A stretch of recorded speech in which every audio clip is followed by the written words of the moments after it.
सच में, मतलब high tech से बराह रास्त हाई हील्स।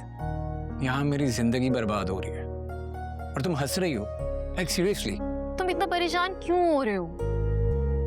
हर मुश्किल का कोई ना कोई हल होता है। जैसे हर वायरस का एंटीवायरस, इसका भी हल निकल आएगा। तुम परेशान मत हो,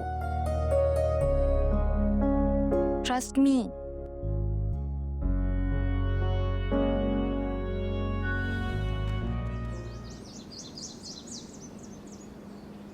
नादो, तुम्हारे दुल्हा भाई ऑफिस से आ जाएं तो उन्हें अच्छे से खाना दे देना, और खाने के बाद चाय का जरूर पूछ लेना।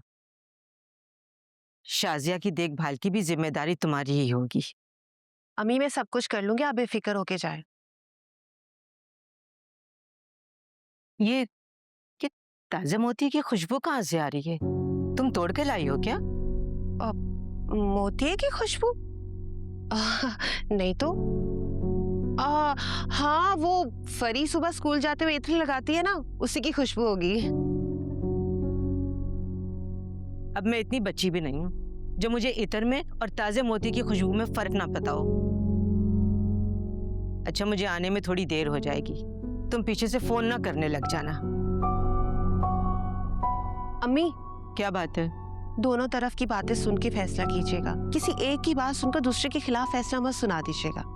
हाजरा आपी को तो आप अच्छे से जानती हैं, कितनी जज्बाती हैं वो। खाला, वालेकुम। वालेकुम सलाम। आप कहीं जा रही हैं? हाँ बेटा, वो हाजरा की तरफ जा रही हूँ। कल के वाकये के बाद वो परेशान होगी ना। कैसे जा रही हैं? मैं बाहर से टैक्सी पकड़ लूंगी, तुम परेशान मत हो, मैं इसी तरह जाती रहती हूँ उसकी तरफ। अरे मेरे होते हुए आप टैक्सी से जाएंगी?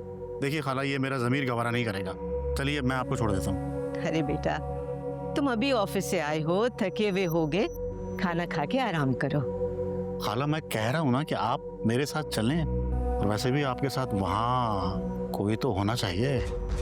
आफाक पे भरोसा तो नहीं किया जा सकता है ना। कसम खाला, मैं तो बिल्कुल नहीं करता।